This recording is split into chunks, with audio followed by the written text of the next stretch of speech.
Coming up on today's episode of The Prodigal Life. I didn't get married because I wanted to have sex. Right. That's not why I got married. It's not why I left the monastery. It's a terrible reason for anyone to get married. Right. Because let's be real. No, Nick. People think you get married, you can have sex every day. It's all the time. This is great. Wait, you guys don't? I'm kidding. And then you end up essentially empowering them to have years of struggle, years of strife, years of pain, bringing children into that equation, and they go through that pain. Mm-hmm. Again, when they get a divorce, they're handing the cross to their kids. Like, all of that. All of it. So that we don't have to tell someone the uncomfortable truth that you shouldn't get married. Are you away from your faith? Do you wonder why you're Catholic? Do you really want to know more? If God is so good and he made a beautiful and amazing world, then why does life feel so messy and difficult and painful sometimes? Do you feel stuck and want to take your faith to that next level? Join us on The Prodigal Life as me and Ellen and Nick have an honest and open discussion about all things important in our faith life. Welcome to The Prodigal Life. So just go to prodigallife.com, and on there you can get all the episodes, all the past episodes. You can get some pretty cool content, and you can also help us. You can go to the Light Bearers. We will serve a patron community and support the work that we're doing, so we continue to bring you quality content at the highest level here on the podcast. Right. And we appreciate you joining us and supporting us, so we can continue to do this work for the Lord. Yes. Amen. Thank you. And then the other thing y'all need to do, because I live in North Carolina, that's true. So all y'all have to get the Awaken app, Awaken Catholic App. So you can go to your tablet or desktop or laptop and put in theawakenapp.io, or you can just go to your Play Store or your Apple Store and get the Awaken app. And the coolest thing about the app is that it has a messaging thing, so that and it doesn't go down and the rest of the world goes down. But it also gives you access to like really great podcasts, wonderful material. And I think it's probably one of the best apps out there, and it's 100% Catholic, so you don't have to worry about any crap being on it either. Well, there it is. A glowing endorsement by Ellen.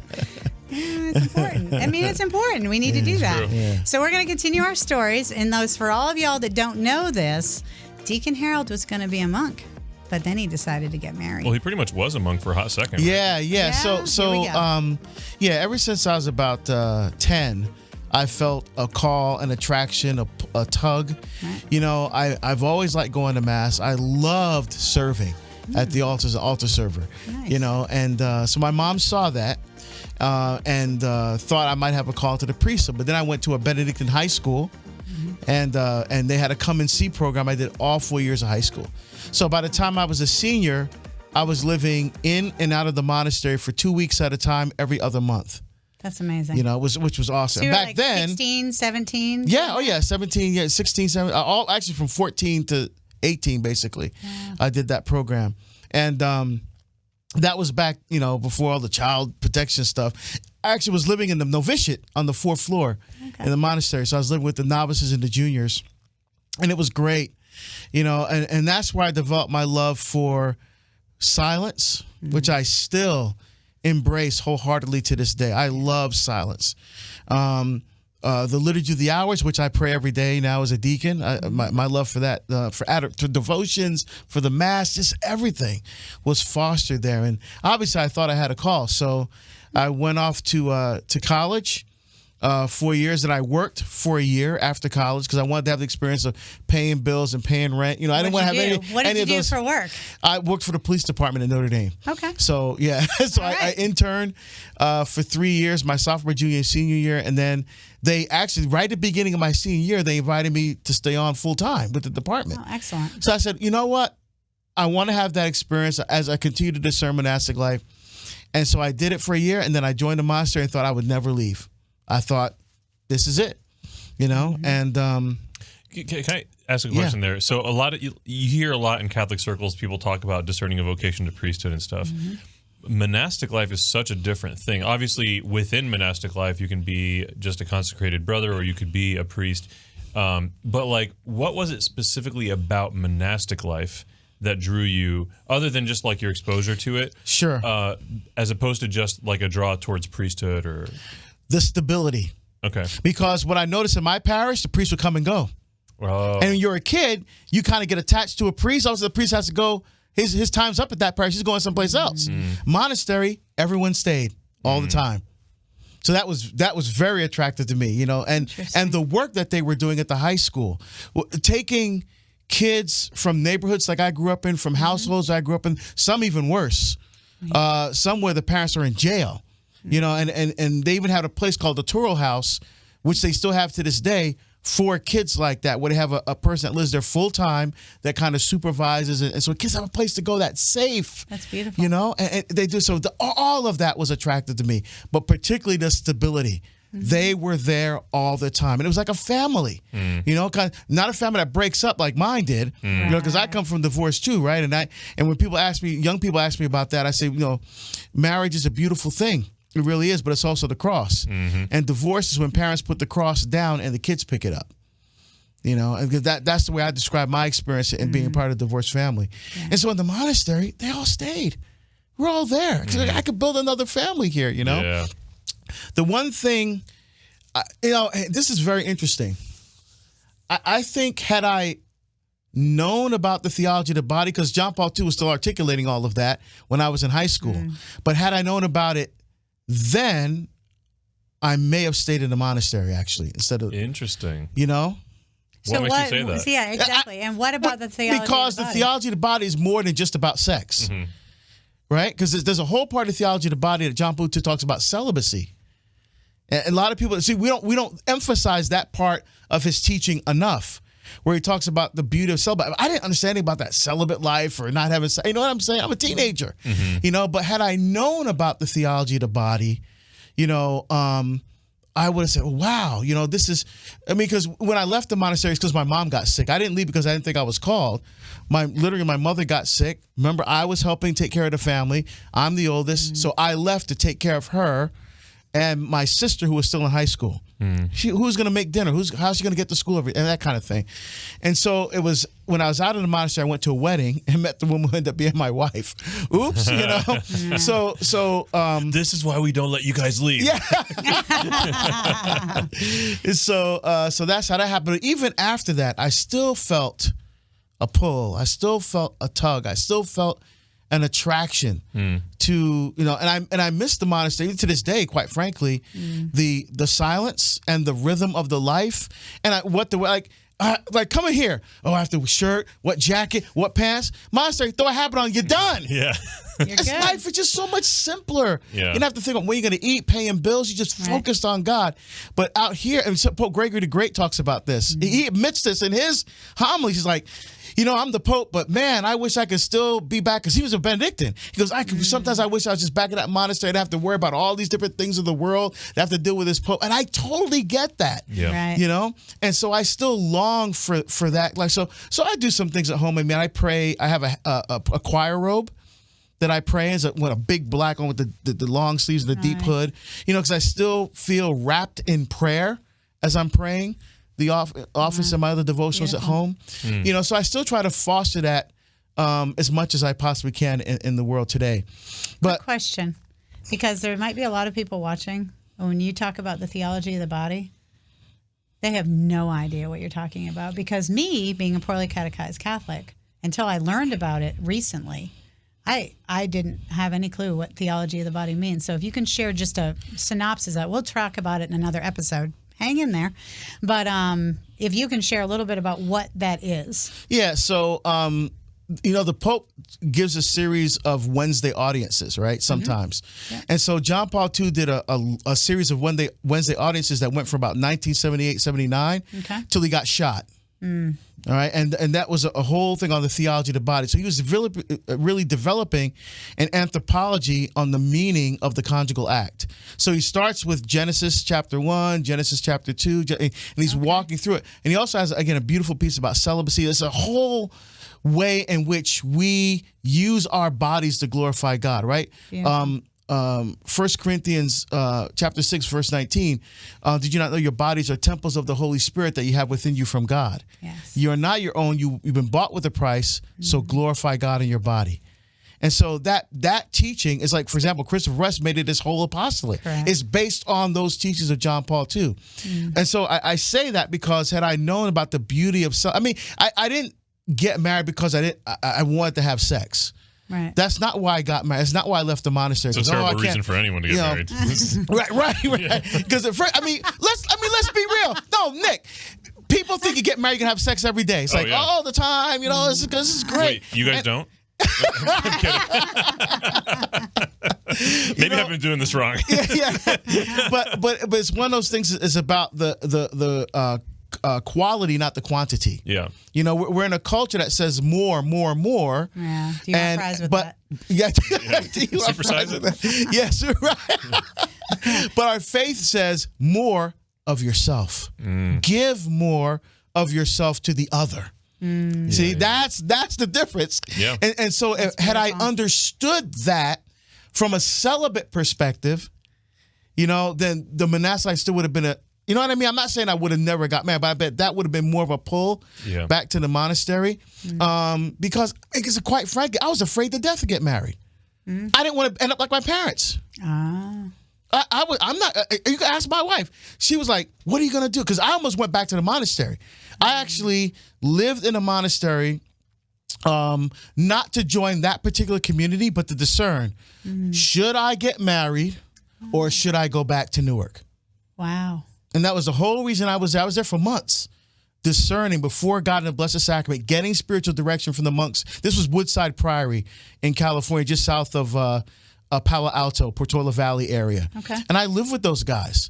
And it took months. It took months. I mean, because I said, this is a life. This is my life here. And Colleen was willing to wait. Your wife? No, she was. She was very. Question. I mean, because just honestly, she thought, how can I compete with God? Oh. How can I compete with God? Wow, so she thought this is a losing battle here. He's going to go back and now my whole life I'm thinking we're going to get married, and now what? So she was frustrated. She was frustrated, but I had to do it. I had to. Am I running away from monastic life? Am I running away from marriage because I'm afraid to get married because of my parents? Or is God really calling me to monastic life? That's what I had to discern, because I did not want to make a mistake. And so after being there, which I first went in thinking I'm going back to Newark, but the end was God was calling me to be married. Amen. And I said, okay. Yeah. And I still felt a desire to, and that's where the diaconate came out of that. Yeah, weren't you the youngest deacon?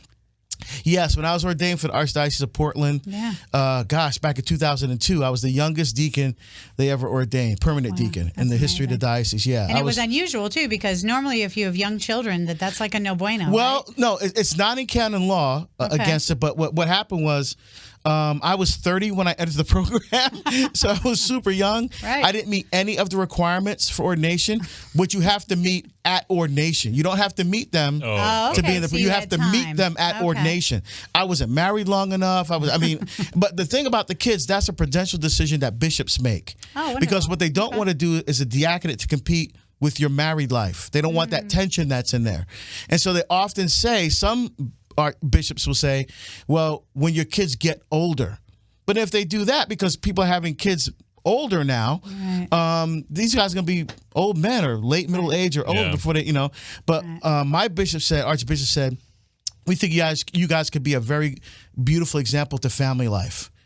And so he goes, and he looked at everything. He said, you're ready. He goes, so we're going to do this. And so it's been a tremendous blessing. throughout our marriage. I think the diaconate actually helps in a lot of ways, helps strengthen our marriage. You know, it wasn't without its challenges, right? Yeah.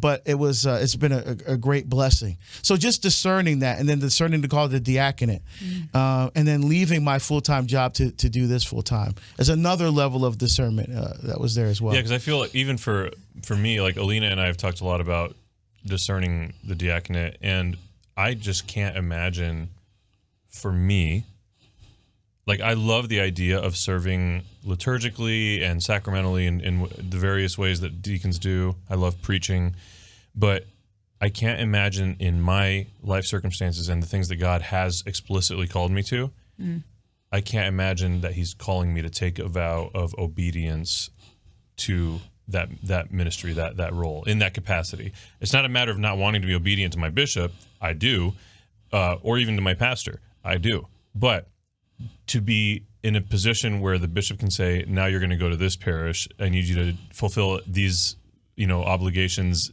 this many times a month or whatever, I just can't see that being compatible with what I have seen already God has called me to. And so that's part of that discernment. I just wanted to highlight that because you keep talking about the discernment. No, here's the way. That's an excellent point, and here's why. When people come to me, for example, for marriage preparation, they come thinking, we're getting married. I'm thinking they're still discerning. Let's see if you're getting married. Because they may have a date and the cake order, but we're here to discern, is this person that's sitting next to you the person that God has placed in your life to help you get to heaven? That's what we're here to discern.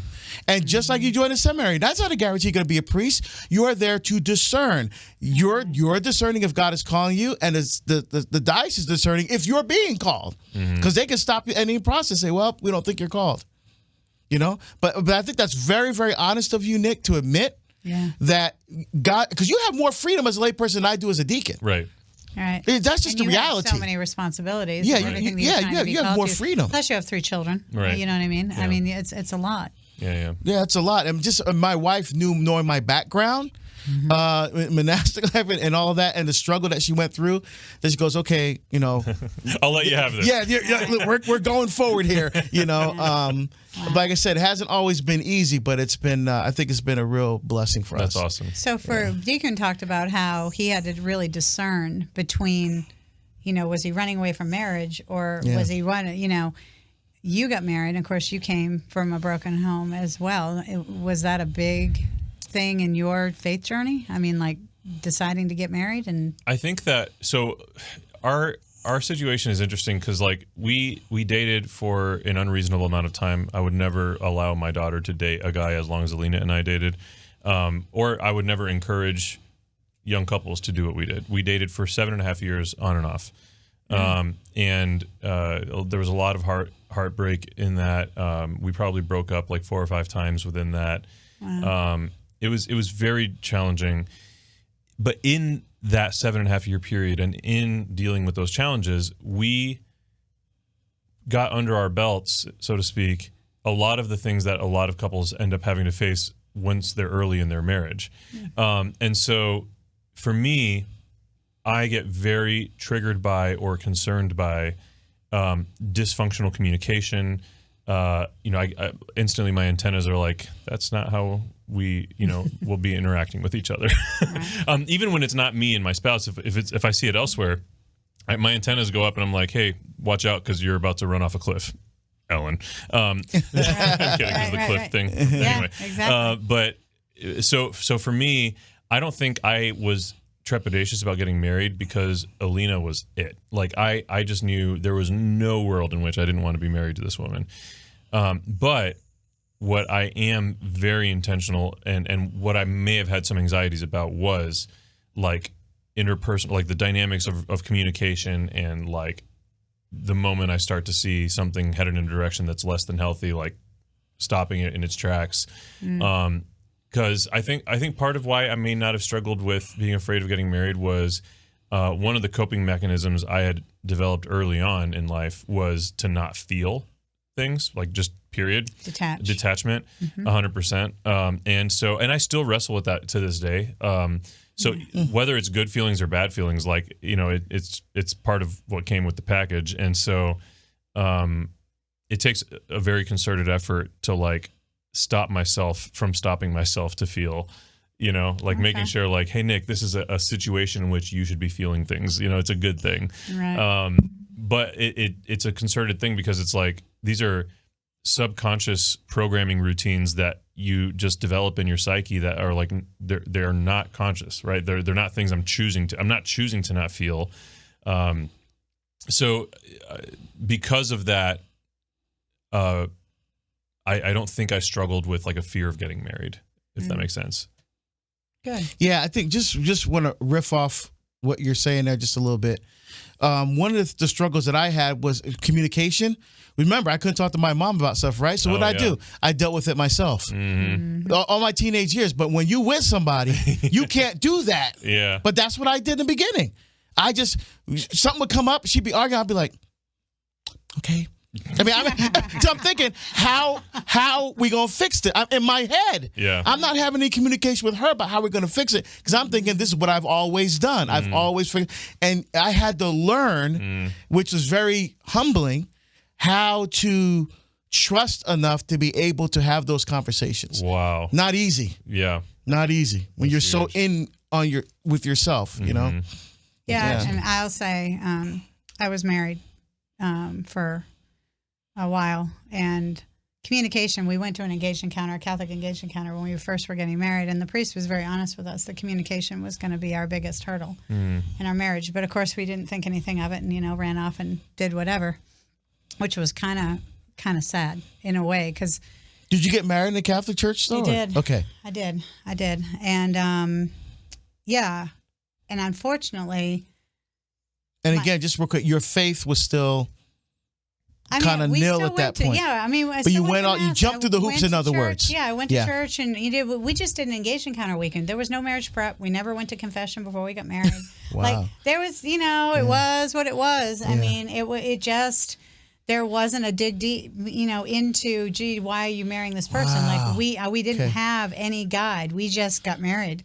We eloped first, and then we got married. Oh, I see. So well, see that's important. I think that's very important, Ellen, because a lot of people I think are still doing that today. They're not thinking, they're not going deep enough. There was no deep into the relationship. Yeah. So I know. I think sharing that's very very important. And it was really hard. And then, as much as my parents loved each other, which they did.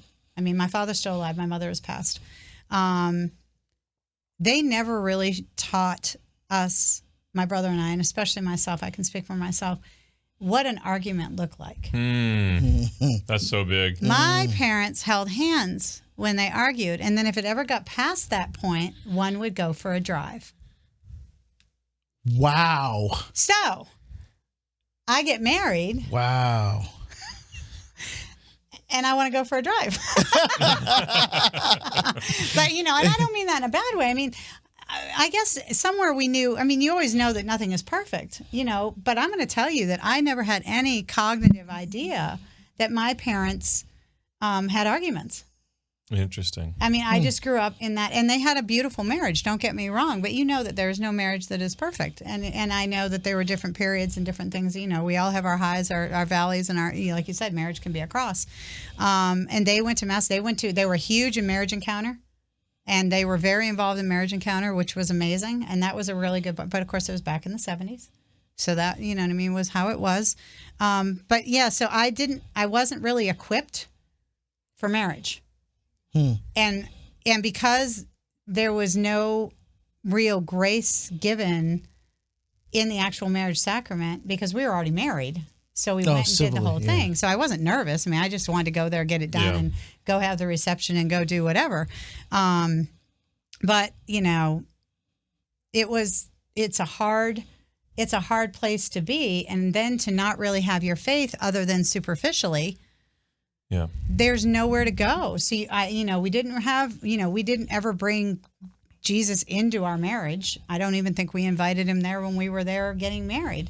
We wanted to be with each other. Yeah.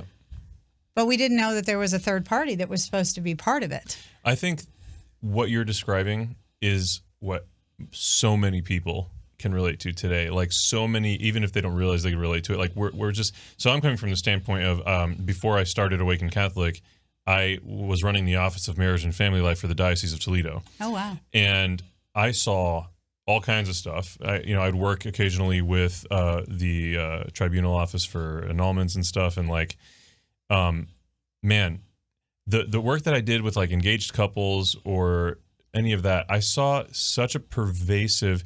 I really came away from that experience believing that most of our pastors are allowing marriages to take place, weddings to take place, knowing that they're annullable because it's easier.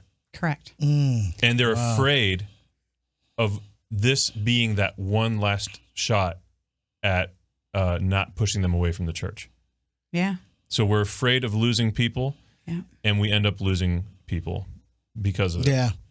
And losing them even more deeply. Yeah. Because unfortunately, what's happening, and a lot of people don't even know that, is people are getting divorced and they're not getting an annulment or even seeking one, and then they're going off and marrying other people who may or may not be in the faith. And then there's a huge problem. You know, I never knew there was a big problem with that until I finally started asking questions. But I think that's what happens. And then when you get in so deep and you figure, well, I'm just going to hell anyway, so I might as well just keep living the life. Wow. Well, and like what Deacon, what you were saying about, you know, to you, when you're coaching a couple through that engagement process, the marriage preparation, like that's a discernment process, right? Yeah. Like, and I don't think most pastors are willing to say, yeah, you probably shouldn't get married, guys. Think about it like this. When you look at how the sacraments are grouped in the catechism, right? There's a sacrament of initiation, right? Baptism, confirmation, Eucharist. There's the sacraments of healing, the anointing of the sick, and confession, and the sacraments for the facilitation of communion, holy orders of marriage. How long does a priest spend preparing, discerning? 7 years. 6 or 7 years. Yeah. How long America? A weekend? A weekend. A month? I had a weekend. For a lifetime? Right. Both are geared toward lifetimes. Yeah. But no 6 sense. or 7 years versus a month. I'm not saying it should take 6 or 7 years before you get married. I mean, come on. But a weekend or a month? No, that's not enough time. Yeah. So how long when you help a couple go through the 10 weeks with me. 10 weeks with me. And they have homework? So what happens is when they make the announcement with the father, go see the deacon.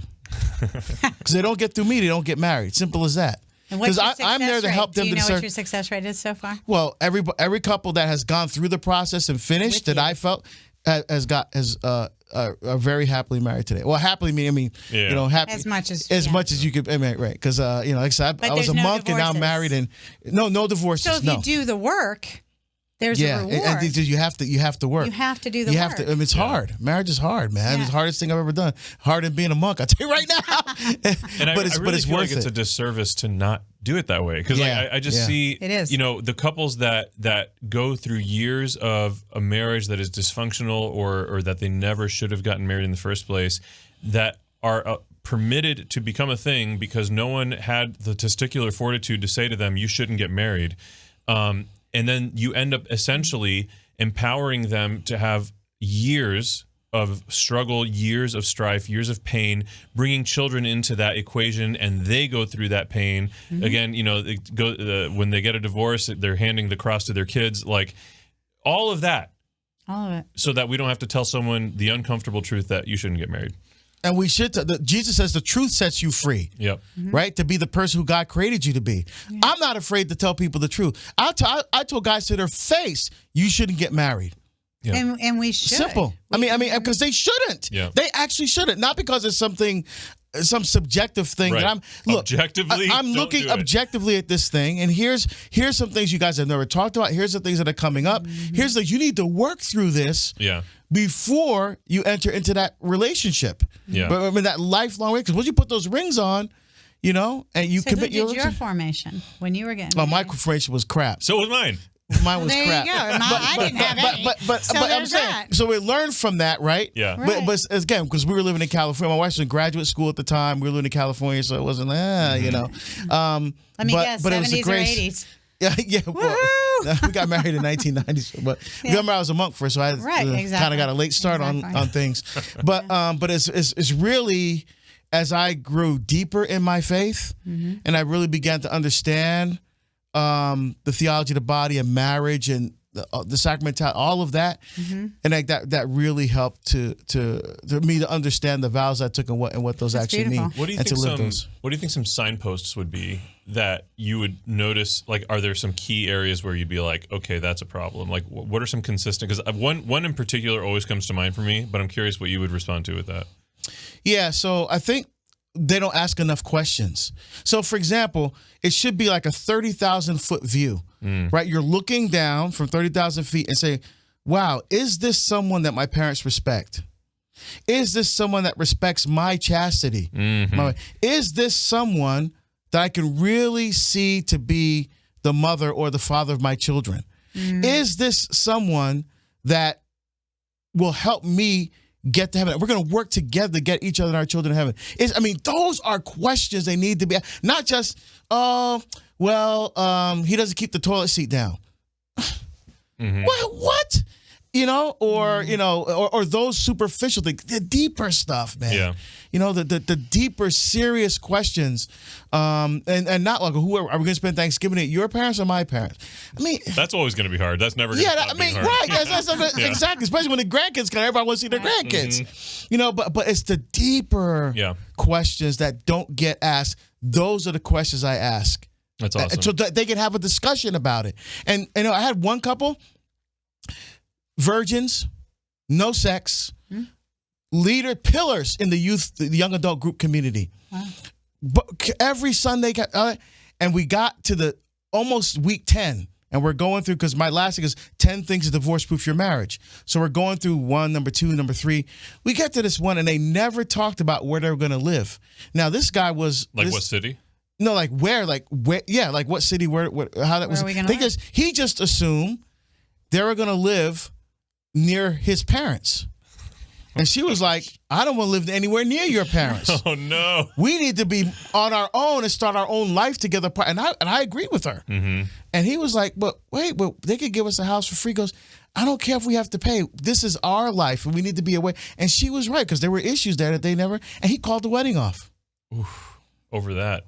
But at least they knew that. But there was a deeper. It wasn't just about there was something deeper going on there. And when I tried to pull that out, that's when he got uncomfortable, and that's when he called the marriage. But again, I'm not happy that it happened, but I'm joyful that it happened, because it's better they find out now than like you said, Nick. They make that commitment. Yeah. They go put the rings on. They're having kids, and then they figure out this thing's a disaster. I agree with literally everything you just said.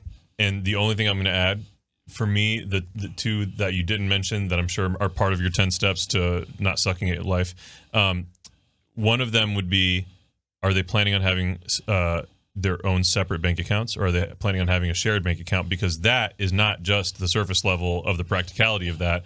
That's also, am I protecting myself from this person on some level? But so, to be clear, if they're going to have separate bank accounts, that's a flag. If they're going to have a joint bank account, that's great.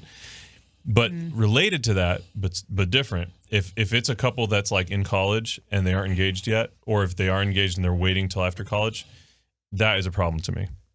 Because in our society today, we're basically telling people, wait until you are ready to get a divorce to get married. Wait until you can stand on your own feet with your own career so that you don't have to trust this other person. Wait until then to get married. Instead of go through some of the hardest stuff in your life with your life partner, with someone that you can go to bed with every night to support you. And, why wouldn't you want to be with that person deep, through that process? That's true. That's deep. That's true. That's deep. And just for the record, my wife and I do have separate bank accounts because she can't manage money. We get divorced if we didn't have separate bank accounts. To me, because there's also a difference between that and like you're a businessman, like totally right. That's a whole different thing. Yeah, that's a whole different thing. Right. But we do talk about that. We do about the whole financial picture and what that's going to look like. Because you're right, that's very. But that was deep, Nick.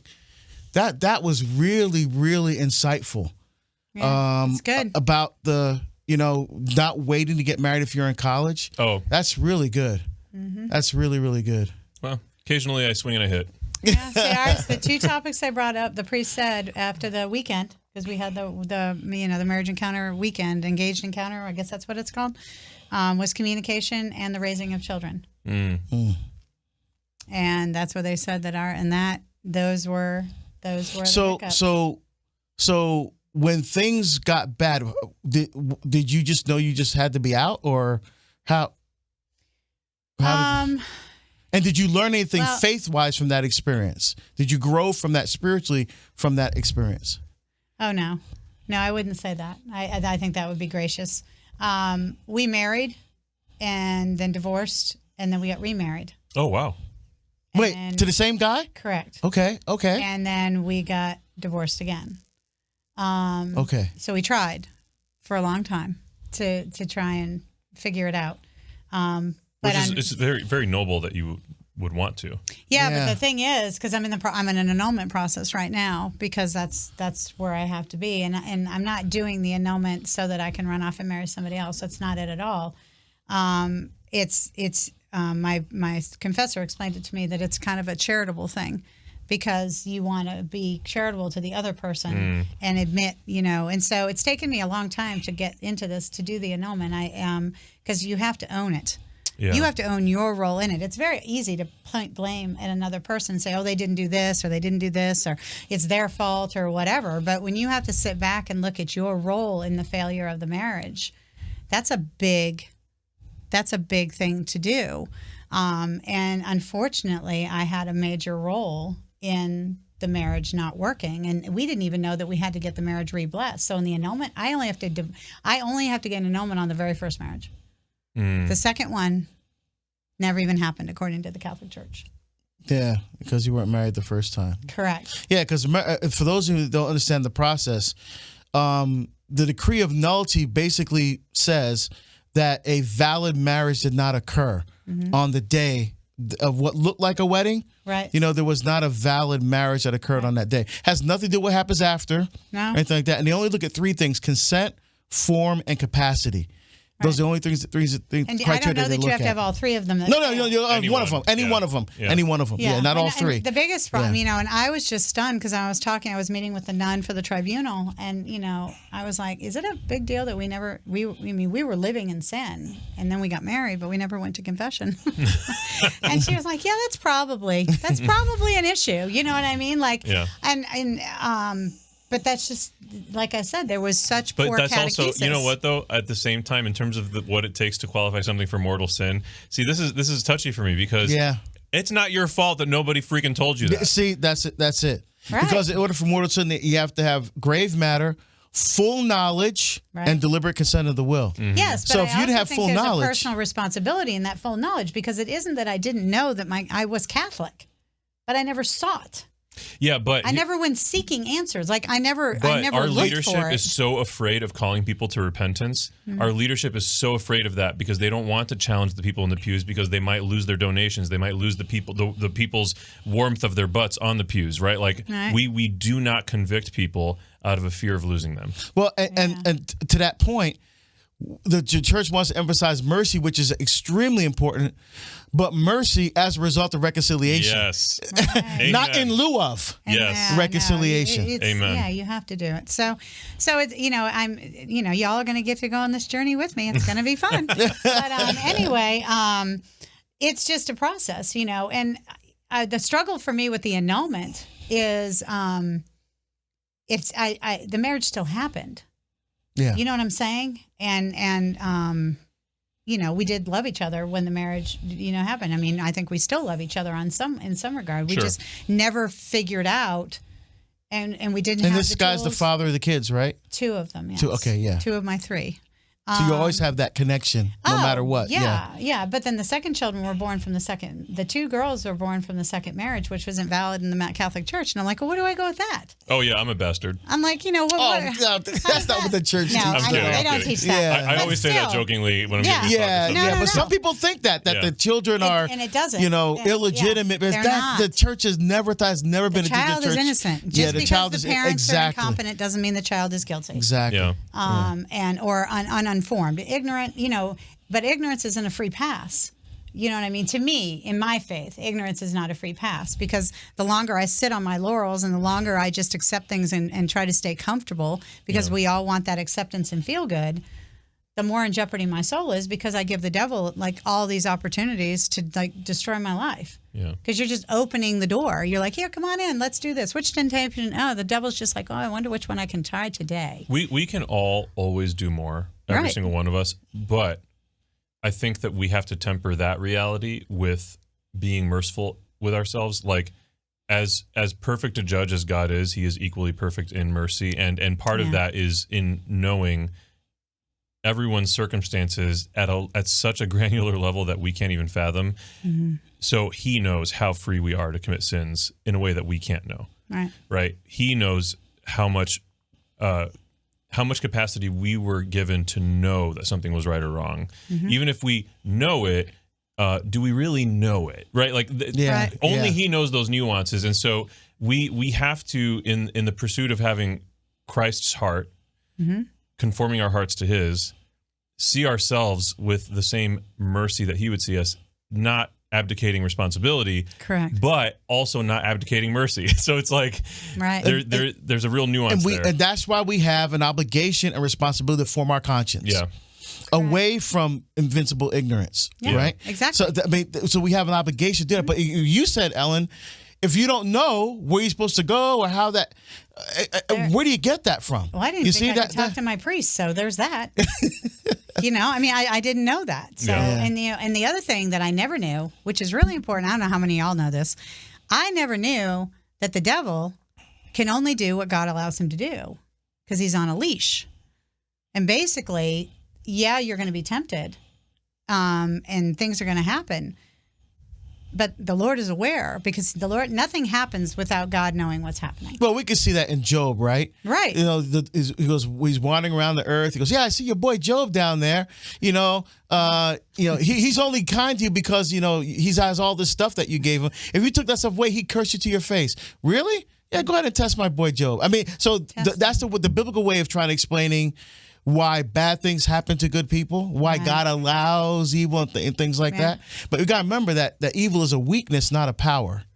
Okay. All right? That's good. Evil is a weakness, not a power, but it can have power over us when we allow it. When we stop cooperating with God's grace, then evil can start to overwhelm us and overpower us. When we don't try to conform our will to God's. Yeah, right.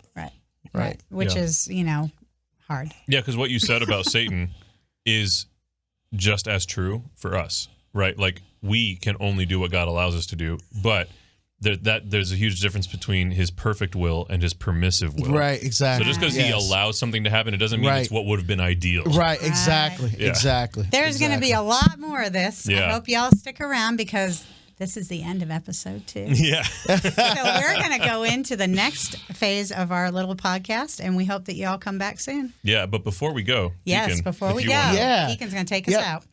Don't forget, again, go to our website, prodigallife.com. You can see all the previous episodes. You can go to our Patreon page, the Light Bearers We Will Serve. You can support our community, and of course get the Awaken Catholic app.